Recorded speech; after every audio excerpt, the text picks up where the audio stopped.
Assalamualaikum warahmatullahi wabarakatuh.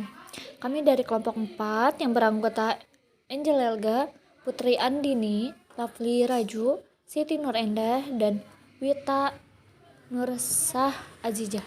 Kami di sini akan menjelaskan mengenai pemanfaatan teknologi informasi dalam manajemen perkantoran. Teknologi informasi dapat diartikan sebagai perolehan, pemrosesan, penyimpanan, dan penyebaran informasi baik yang berbentuk angka huruf, gambar, maupun suara dengan suatu alat elektronik berdasarkan kombinasi antara perhitungan atau computing dan komunikasi jarak jauh atau telecommunication. Dalam pelaksanaan pekerjaan kantor saat ini didukung dengan penggunaan internet. Maka dari itu, saya akan menyebutkan manfaat teknologi informasi berbasis internet bagi pekerjaan kantor. Manfaat yang pertama, tukar-menukar informasi dapat dilakukan dengan mudah. Kedua, perkembangan yang berkaitan dengan masalah-masalah substansi organisasi dapat diketahui dengan cepat. Ketiga, informasi yang diperlukan dapat langsung cepat diambil atau di-download. Keempat, mengurangi penggunaan kertas dapat melakukan komunikasi jarak jauh antar sesama anggota. Selanjutnya mengenai aplikasi dalam teknologi perkantoran. Yang pertama, internet dan email. Teknologi atau produk baru telah mengeliminasi teknologi atau produk sebelumnya. Sejak tahun 2010 ke atas, penggunaan email dengan bantuan teknologi cloud computing semakin populer. Yang kedua, digital scanner. Teknologi digital scanner mampu melakukan scan terhadap dokumen dalam segala ukuran dengan kemampuan pilihan, yaitu mengkonversi dokumen menjadi teks untuk dapat diedit lebih lanjut. Yang ketiga, Internet of Things.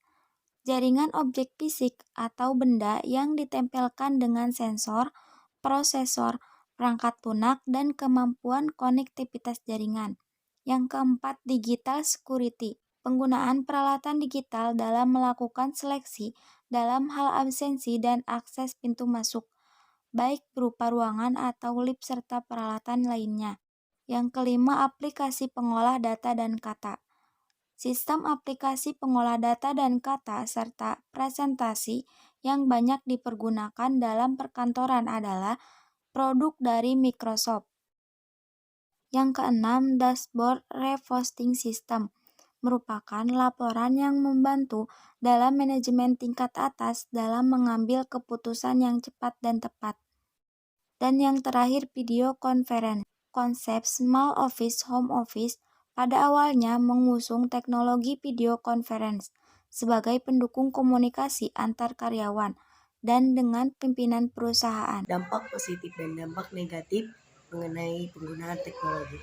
Adapun dampak positif dari penggunaan teknologi, yang pertama, memberikan kemudahan bagi manusia untuk berkomunikasi atau bertukar informasi. Yang kedua, mempermudah dan mempercepat pencarian informasi untuk memenuhi kebutuhan. Contoh, kita ingin mencari data informasi mengenai di sekolah A. Nah, di situ kita akan dapat dimudahkan dengan adanya penggunaan teknologi. Yang ketiga, memberikan efisiensi waktu dan tempat bagi manusia.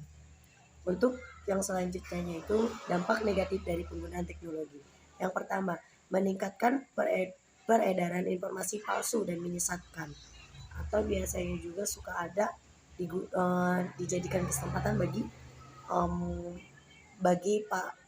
oknum-oknum plagiat. Yang kedua, terdapat ancaman keamanan dari penyelenggara teknologi informasi dan komunikasi. Yang ketiga, meningkatkan potensi bentrok dengan norma yang ada karena luasnya informasi. Keuntungan yang dapat diperoleh perusahaan atau kantor dengan adanya teknologi perkantoran adalah A. Penghemat biaya untuk gaji karena berkurangnya pegawai yang dibutuhkan. B. Harga teknologi baru ini relatif murah. C. Penghemat biaya ketatausahaan sebagai akibat penyimpangan data di disk tidak memerlukan ruang seluas piling kabinet. D. Untuk pengambilan keputusan, data dapat diperoleh dan diproses, disimpan, dan dicari secara cepat. E. Produktivitas meningkat secara cepat. F. Keluasan dalam bekerja karena adanya berbagai variasi peralatan untuk berbagai keperluan. G. G. Meningkatnya komunikasi antara para eksekutif secara individual dari kantornya. Sekian dari saya, terima kasih. Berkat kemampuan teknologi informasi untuk menjangkau sumber-sumber informasi yang begitu luas, dunia manajemen atau pekerjaan profesional dapat membuat keputusan atau tindakan berdasarkan pada gambaran situasi yang up to date. Itulah penjelasan dari pemanfaatan teknologi informasi dalam manajemen perkantoran.